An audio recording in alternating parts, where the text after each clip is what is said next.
اور ان 72 لوگوں پر کنٹرول کرنے کے لیے ہزاروں کی فوج آئی تھی، ہزاروں کی فوج، کیونکہ انہوں نے دیکھ لیا تھا ایک امام مسلم پر قابو پانے کے لیے درجنوں کو بھیجنا پڑا تھا، ان کو معلوم تھا۔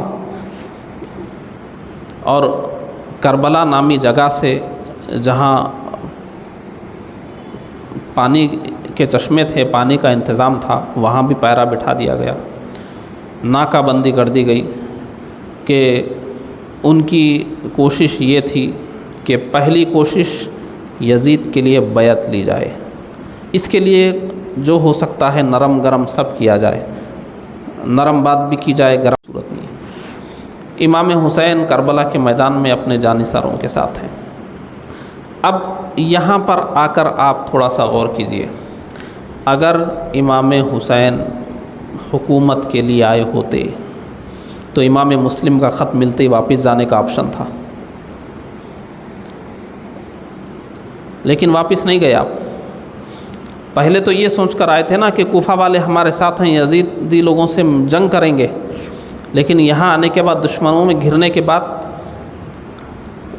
کوئی بھی بات اختیار کر کے وہاں سے اپنے آپ کو نکال لاتے، اپنے جانثاروں کو نکال لاتے، لیکن مقصد وہ تھا ہی نہیں۔ مقصد تھا یزید کے خلاف اٹھ کھڑے ہونا اور سوئی ہوئی امت کو یزید کے خلاف بیدار کرنا، یہی تھا مشن امام حسین جان بچانے نہیں گئے تھے۔ یہ غلط فہمی اگر کسی کو ہو تو نکال دیں، امام حسین نہ حکومت کرنے گئے تھے، نہ وہاں اپنی جان بچانے کا کوئی ارادہ تھا۔ امام حسین کا ارادہ صرف ایک تھا کہ یزید کے خلاف امت کو بیدار کیا جائے، امت یزید کی خلافت کو قبول نہ کرے۔ اور ادھر کیا ہو رہا تھا؟ یزید کی خلافت عوام بیعتیں کر رہی تھی۔ امام حسین کے سفر میں دوسرے علاقے میں تو یزید کی بیعتیں ہو گئی تھی، کہیں سے کون اٹھا تھا؟ کوئی بھی نہیں اٹھا تھا۔ اور ابن زیاد کے آنے کے بعد کوفہ میں بھی بیعت ہو گئی تھی۔ یزید کی بیعت تو چاروں طرف ہو رہی تھی، کوئی تو چاہیے تھا جو یزید کے خلاف اٹھ کھڑے ہو اور ایک مشن دے کہ یزید کے خلافت کو قبول نہیں کرنا ہے، اس کے لیے مشن کا آغاز یہاں سے ہوگا۔ وہ آغاز کربلا سے ہوا۔ امام حسین رضی اللہ عنہ 10 محرم کے واقعات اتنے ہیں کہ یہاں سے پھر اور بہت لمبا وقت چاہیے۔ مختصر الفاظ میں آپ یہ سمجھ لیں، امام حسین کو اگر سیدھے یزیدیوں نے تلواروں کے سائے میں لے کر قتل کر دیا ہوتا تو وہ ایک الگ تاریخ ہوتی، لیکن ایسا نہیں کیا گیا۔ آپ کے سامنے آپ کے بیٹوں کو شہید کیا گیا، آپ کے بھانجوں کو کیا گیا، بھتیجوں کو کیا گیا، چچیرے بھائیوں کو کیا گیا۔ آپ سپہ سالار ہیں، امیر ہیں اس جماعت کے، اس خاندان کے بڑے ہیں، ساتھ میں خواتین ہیں۔ انسان پھسل جاتا ہے، اپنی جان دینا آسان ہے، اپنے بال بچوں کے لیے آدمی پھسل جاتا ہے۔ ہمارے نبی کا فرمان ہے، یہ بیوی بچے انسان کو بزدل بنا دیتے ہیں، کنجوس بنا دیتے ہیں۔ لیکن امام حسین رضی اللہ عنہ میدان کربلا سے ایک ایک فرزند کو تیار کر کے بھیج رہے ہیں، اور وہاں سے ناشے کو اٹھا کر اپنی گود میں لا کر اپنے خیمے میں رکھتے ہیں، اور خواتین میں کوہرام مچ جاتا ہے۔ یہی ہو رہا ہے، ایک ایک مجاہد جا رہے ہیں، درجنوں کو واصل جہنم کر کے شہید ہو رہے ہیں، واپس آ رہے ہیں۔ آپ سوچئے، اپنے ملک، اپنے شہر سے دور ہزاروں کی تعداد میں تلواریں لے کر دشمن کھڑے ہیں، اور ایک ایک کو چن چن کر مارا جا رہا ہے، اور ہر ایک کو مار کر یہی کہا جا رہا ہے کہ حسین اب کیا کہتے ہو؟ اب تک تو یہ کہتے تھے نا، اب کیا کہتے ہو؟ اتنے لاشیں یہاں ہیں اور اتنے زندہ لوگ وہاں ہیں، کیا ان کو بھی یہاں پہنچانا ہے؟ اب کیا کہتے ہو؟ اب کیا کہتے ہو؟ امام حسین اپنی گود میں شہیدوں کو اٹھا کر لاتے اور یہی فرماتے کہ حسین پہلے جو کہتا تھا اب بھی وہی کہتا ہے۔ یہ قربانیاں امام حسین رضی اللہ عنہ ان قربانیوں سے گزر رہے ہیں۔ اپنی شہادت آسان ہوتی ہے، اپنے عزیز و اقارب کی شہادتیں بہت بڑی قربانی ہوتی ہے۔ امام حسین اور اس مقام پر آئیے کربلا کے، جب کوئی مجاہد باقی نہیں ہے، صرف ایک بیمار امام زین العابدین ہیں جو اٹھ نہیں سکتے۔ اور جو بار بار اٹھ کر گرتے ہیں کہ مجھے جانے دیا جائے، مجھے جانے دیا جائے، نہیں جانے دیا جاتا۔ بس امام حسین بچے ہوئے ہیں ایک مجاہد، اور معلوم ہے کہ میری بھی شہادت ہوگی۔ شہادت کے بعد خیمے میں کون ہے؟ یا تو وہ مجاہدین کی نعشیں ہیں، یا وہ بیمار زین العابدین ہیں رضی اللہ عنہ، یا پھر مستورات اہل بیت ہیں، اور ادھر ہزاروں کا لشکر تلوار لیے کھڑا ہے، جن کو کوئی پرواہ نہیں ہے ان کے عظمت کی، ان کے مقام و مرتبے کی۔ یہی وہ مقام ہے جہاں دنیا کا بڑے سے بڑا انسان، چٹان کی طرح مضبوط، پہاڑ کی طرح مضبوط انسان بھی ہل جائے گا اور سمجھوتا کرنے پہ مجبور ہو جائے گا، مگر امام حسین ثابت قدم رہے، نکل گئے میدان کے اندر، درجنوں کو واصل جہنم کیا، پھر آپ کی شہادت بھی ہو گئی۔ اب کہنے کو تو امام حسین شہید ہو گئے، آپ کے سارے ساتھی شہید ہو گئے، یوں سمجھو تو گویا کہ یزید تو جیت گیا، جس کی ظاہری نظر ہے وہ سمجھے گا یزید، نہیں۔ یزیدیوں کا مشن کیا تھا؟ یزید کی بیعت وہ نہیں ہوئی،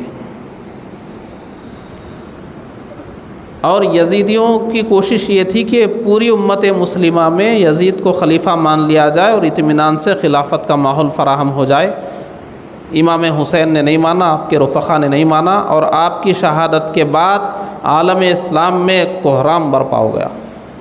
آپ کو معلوم ہے مدینہ منورہ اور مکہ مکرمہ کے وہ لوگ بہت اچھے تھے جنہوں نے امام حسین کو رخصت کیا تھا، کوفہ کے لوگ جنہوں نے بلایا تھا وہ تو بے وفا نکلے، جنہوں نے بلایا تھا انہوں نے کچھ نہیں کیا، لیکن جنہوں نے بھیجا تھا معلوم ہے کیا ہوا؟ جب امام حسین کی یہ شہادت عالم اسلام میں پھیلی، سب سے پہلے مدینہ منورہ اور مکہ مکرمہ کے مسلمانوں نے یزید کے خلاف آواز اٹھا دی کہ یزید کو ہم تسلیم نہیں کرتے۔ ایک ہنگامہ اٹھ کھڑا ہو گیا کربلا کے بعد، اور اس کے بعد یزید کو فوجیں بھیجنا پڑا مدینہ منورہ مکہ مکرمہ۔ دل دہل جاتا ہے سن کر۔ ادھر کربلا میں جو ہوا، مدینہ منورہ میں کیا ہوا جانتے ہیں؟ یزیدی لشکر تلوار ننگی کر کے جب آیا تو ان کا ایک ہی مشن تھا، جو ہاتھ میں آیا اسے پکڑو، پوچھو یزید کو خلیفہ مانتے ہو؟ مانتے ہو چھوڑ دو، نہیں مانتے ہو گردن اڑا دو، بس یہی ایک مشن تھا۔ ہزاروں صحابہ، ہزاروں تابعین شہید ہو گئے مدینے میں۔ لوگوں نے کہا کہ امام حسین کی شہادت کے بعد ہمارے جینے کا کوئی مطلب نہیں ہے۔ ایک امام حسین کی شہادت نے کتنی شہادت کے دروازے کھول دیے۔ مدینہ منورہ میں صرف مردوں کی قربانیاں نہیں ہیں، خواتین کی عصمتیں لوٹی گئی وہاں پر۔ یزیدی لشکر پر خواتین کو حلال کر دیا گیا تھا، عزتیں اور عصمتیں لوٹا دی انہوں نے، یزید کی بیعت کو قبول نہیں کیا۔ مسجد نبوی میں اعلیٰ حضرت علیہ رحمۃ و رضوان نے ارشاد فرمایا، مسجد نبوی میں 3 دن تک نہ اذان ہوئی نہ نماز ہوئی، جب کوہرام مچا ہوا تھا یزید کے لشکر کا۔ یزید کے لشکریوں نے گھوڑے باندھے تھے مسجد نبوی میں، ان کے پیشاب اور لید مسجد اقدس میں گرے تھے۔ مسجد نبوی کی بے حرمتی، مدینے کے مسلمانوں کا قتل عام، اور یہی مکہ مکرمہ میں بھی ہوا۔ مکہ مکرمہ میں بھی کعبے کا غلاف چلا، وہاں پر بھی جانیں گئی، بہت فساد ہوا مدینہ منورہ میں، مکہ مکرمہ میں۔ ان سب کے باوجود کبھی کبھی آپ سنتے ہوں گے، ابھی 1 آدھ سال پہلے بھی آواز اٹھی تھی،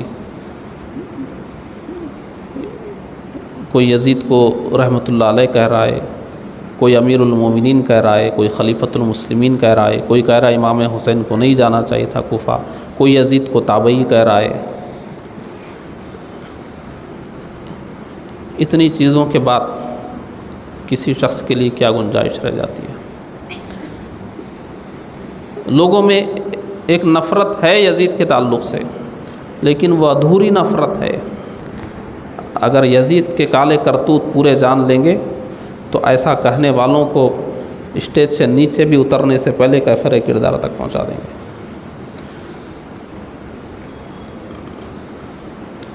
اور یزید ناکام بھی اس لیے ہوا کہ اس جوانی کی عمر میں اتنا سب کچھ کرنے کے بعد بھی اس کو خلافت نصیب نہیں ہوئی،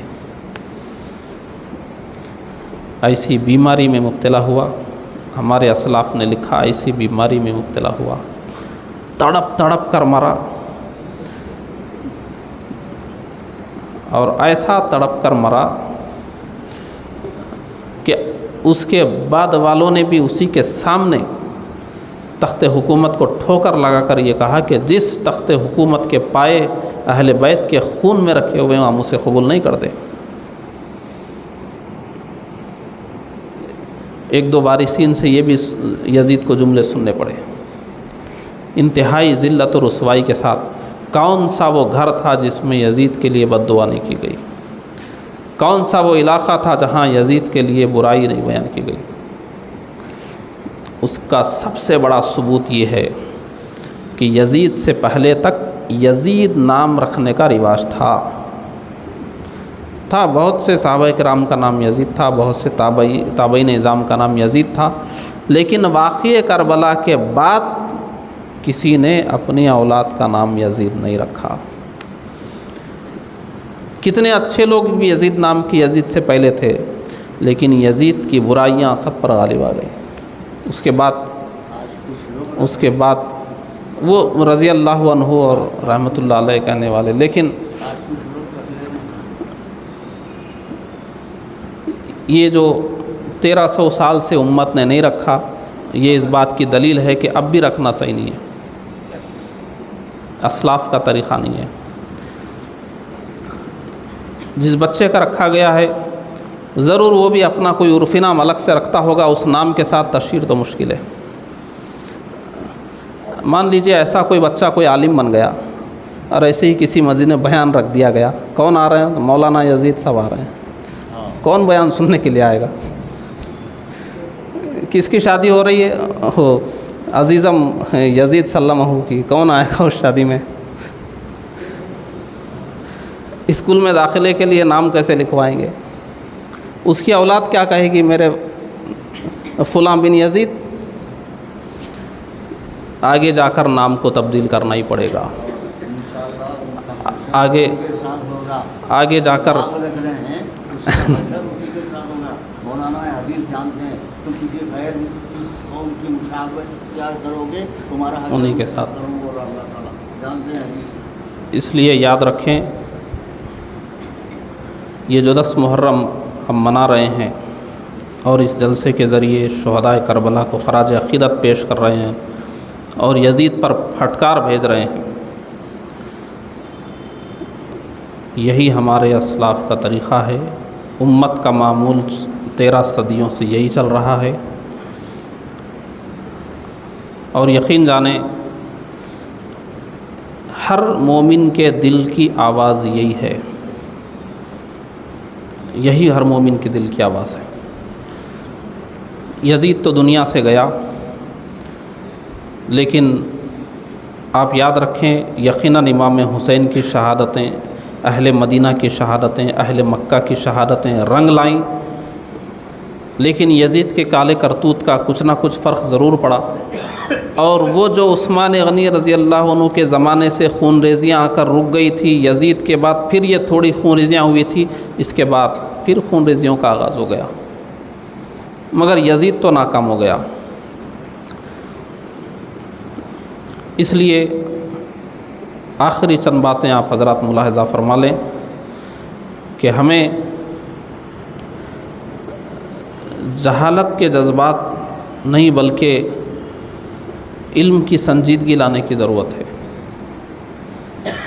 اگر ہم صرف ایک روایتی انداز میں یزید کو برا کہتے ہوئے آئیں گے، وہ کہہ رہے ہیں میں کہوں گا، وہ کہہ رہے ہیں میں کہوں گا، اب تک کہا جا رہا ہے میں بھی کہوں گا، نہیں، جانیے کیا کیا یزید نے، کیسے کیا یزید نے، کیوں کیا یزید نے۔ یہ 10 محرم کے بعد جو ہم 10 محرم سے غافل ہو جاتے ہیں، شہدائے کربلا سے غافل ہو جاتے ہیں، یہ عارضی اہتمام سے کوئی انقلاب آنے والا نہیں ہے، یہ ہمارے عارضی اہتمام ختم ہونا چاہیے۔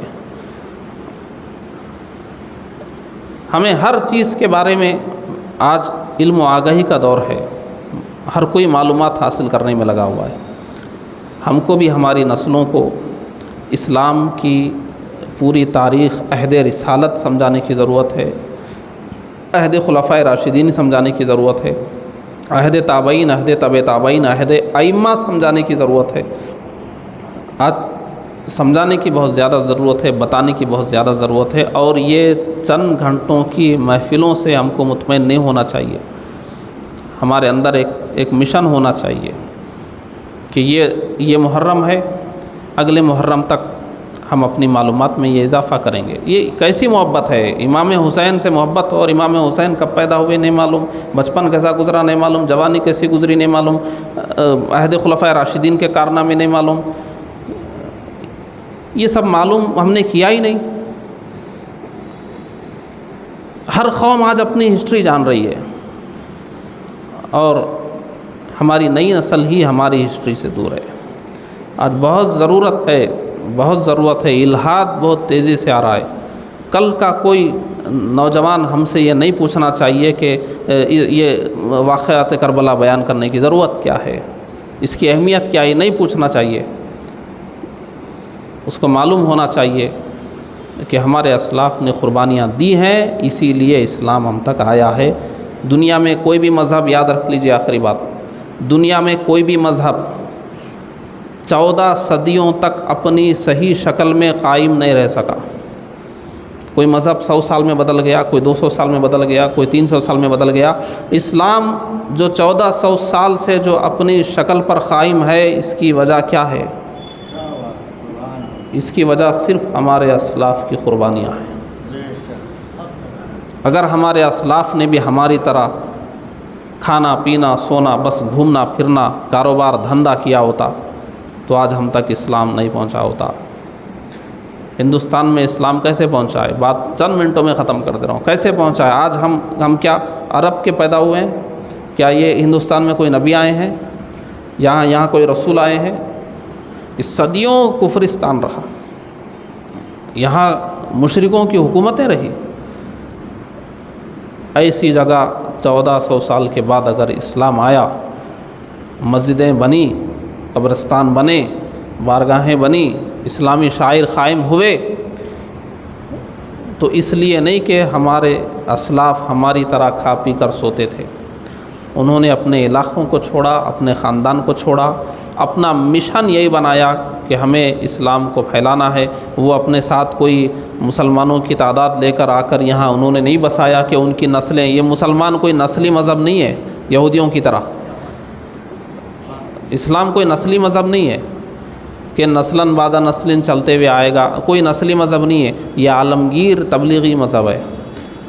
ایٹومیٹک تبلیغ ہوتی رہتی ہے اسلام کی، ایک تبلیغ تو خود بخود ہوتی رہتی ہے، اور ایک تبلیغ اسی امت کے اسلاف کرتے ہیں۔ تبلیغی جماعت تو ہم ہیں، اہل سنت و جماعت کی تبلیغی جماعت، تبلیغ کی ہے اہل سنت نہیں۔ اگر یہاں پر ہندوستان میں چشتی بزرگان دین نہ آئے ہوتے تو یہاں اسلام کی تبلیغ نہیں ہوتی۔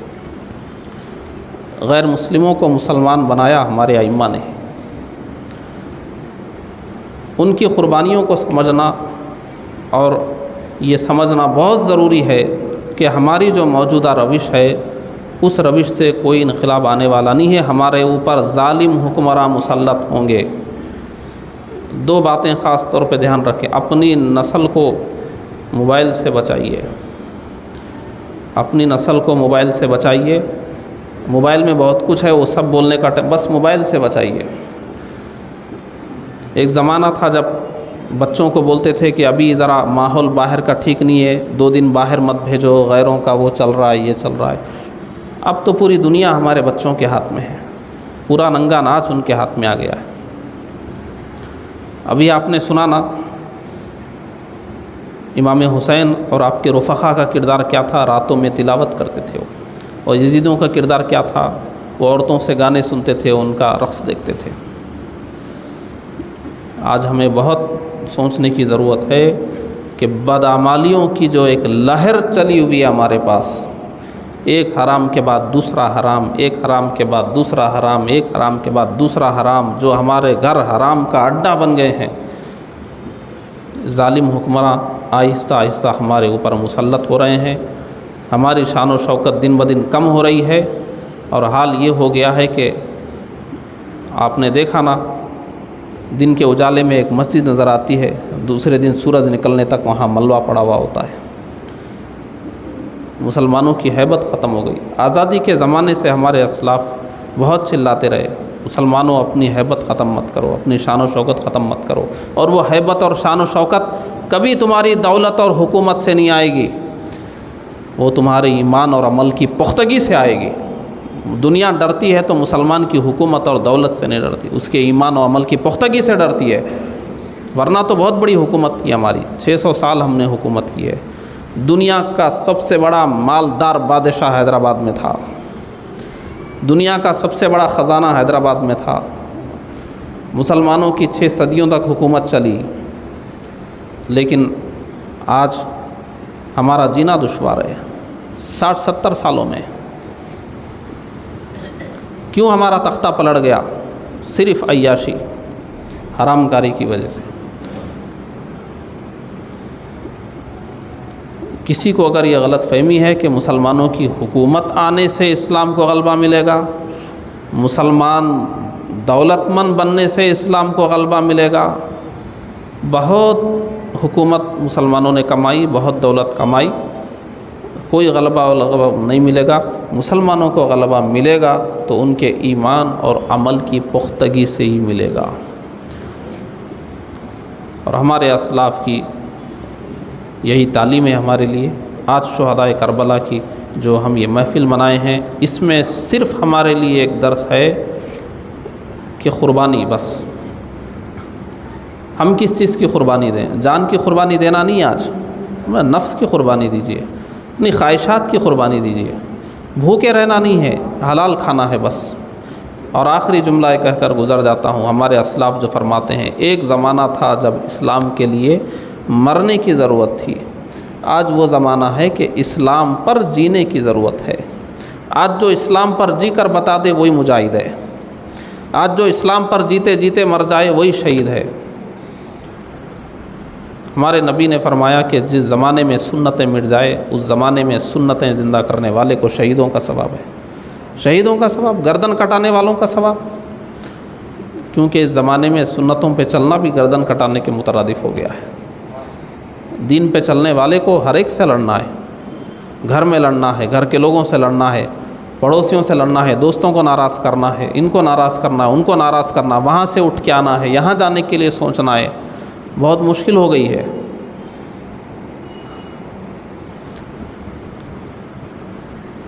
ہماری زندگی یہی ہونا چاہیے۔ آج ضرورت ہے اسلاف کو پڑھنے کی، اسلاف کو پڑھنے کی، اسلاف کو پڑھنے۔ اسلاف کو پڑھے بغیر آپ اپنے اندر کوئی جذبہ نہیں پیدا کر سکتے، پڑھیے اپنے اسلاف کو۔ آج کتابوں کا دور ہے، آج علماء اور مشائخ کا دور ہے، علماء اور مشائخ تک رسائی آسان ہو گئی ہے، کتابیں خریدنا آسان ہو گیا ہے، بیانات سننا آسان ہو گیا ہے۔ ان ذرائع کو استعمال کیجیے اور اسلاف شناسی کی ایک مہم چلائیے۔ اسلام میں اسلاف کا تذکرہ اسی لیے کیا جاتا ہے کہ جوش پیدا ہو، جذبہ پیدا ہو، شیطان سے لڑنے کی، وسوسوں سے لڑنے کی، برائیوں سے، فتنوں سے لڑنے کی طاقت ملے۔ اسلاف کی زندگی کو انسان کے اندر ہے یہ۔ آخری بات سماعت فرما لیں، فطرت میں اللہ نے رکھا ہے، یہ جو دیکھے گا وہ کرے گا۔ تو آپ اپنے آپ کو، اپنے بچوں کو کیا دکھانا چاہتے ہیں؟ مغرب کا ننگا ناچ دکھانا چاہتے ہیں یا کربلا کا میدان دکھانا چاہتے ہیں؟ آپ ان کو یہ بنی بنائی فرضی اسٹوریاں دکھانا چاہتے ہیں، یا اداکاریاں دکھانا چاہتے ہیں فلموں اور سیریلوں کی، یا ہمارے سیرت نبی کی حقیقتیں دکھانا چاہتے ہیں، خلفائے راشدین کے عہد کی حقیقتیں دکھانا چاہتے ہیں؟ ہمارے ائمہ کے دور کی حقیقتوں سے انقلاب آ سکتا ہے، بناوٹوں اور اداکاریوں سے انقلاب نہیں آ سکتا۔ اس لیے اپنے آپ کو، اپنی نسل کو مغربی دنیا کی بناوٹ اور اداکاریوں سے بچاتے ہوئے اپنے اسلاف کی زندگیوں کی سچائیاں اور حقیقتوں کو واقف کرا کر آپ اپنے اندر ایمان کا جوش اور جذبہ پیدا کر سکتے ہیں۔ اللہ تبارک و تعالی ہم سب کو نیک توفیق عطا فرمائے اور ہماری اس محفل کو اپنی بارگاہ میں قبول فرمائے، اور ہم سب کو اس محفل کو ذریعہ نجات بنائے، اور ہمارے دلوں کے جائز مقاصد و تمناؤں کو پورا فرمائے۔